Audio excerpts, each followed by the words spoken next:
নমস্কার। আজকে আমি আবার আরেকটি গল্প নিয়ে আপনাদের কাছে হাজির। আজকের গল্পটা কিন্তু ভীষণ ইন্টারেস্টিং গল্প, মন দিয়ে শুনতে হবে কিন্তু। তবে যদি কিছুর সাথে মিল পান তার জন্য কিন্তু আমি দায়ী নই, এটা কিন্তু আমি প্রথম থেকে আপনাদের জানিয়ে দিলাম। এবার বলি, নতুন অর্থমন্ত্রী এসছেন।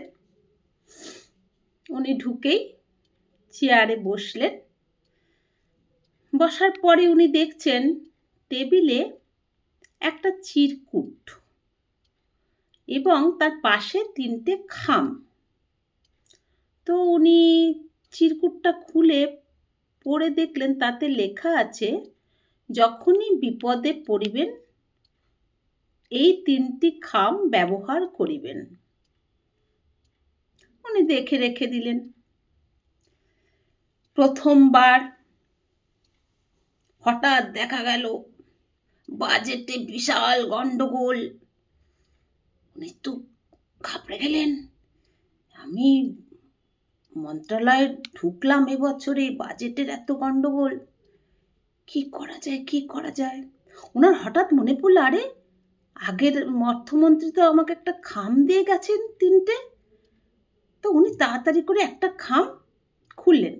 তাতে লেখা আছে, যখনই বিপদে পড়িবেন আগের সরকারকে গালাগালি দিবেন। উনি তাই করলেন, আগের সরকারকে খুব গালাগালি দিলেন। আর দারুণ কাজ হলো, সব একদম চুপচাপ হয়ে গেল। খুব আনন্দ অর্থমন্ত্রী। আবার যখন শুরু হলো বাজেট, উনি দেখলেন এবারও তো ঘাবলা, এবার কি করি।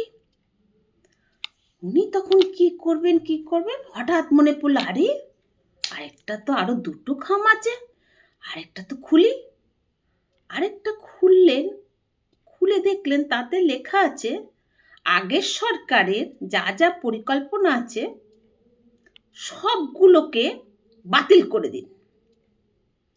উনি তাই করলেন, আগের সরকার যা যা করেছিলেন পরিকল্পনা সব বাতিল করে দিলেন। আর দারুণ কাজ হয়েছে, সব চুপ। এবারে তৃতীয়বারে আবার গন্ডগোল বাজেটে। উনি তো আবার চিন্তায় পড়লেন, এবার কি করি। তখন ওনার মনে পড়লো, আরে আরেকটা তো আছে খাম, খুলে দেখি। খুলে দেখলেন তাতে লেখা আছে, যত তাড়াতাড়ি পারেন চেয়ারটি ছেড়ে পালিয়ে যান। নমস্কার, ভালো থাকবেন।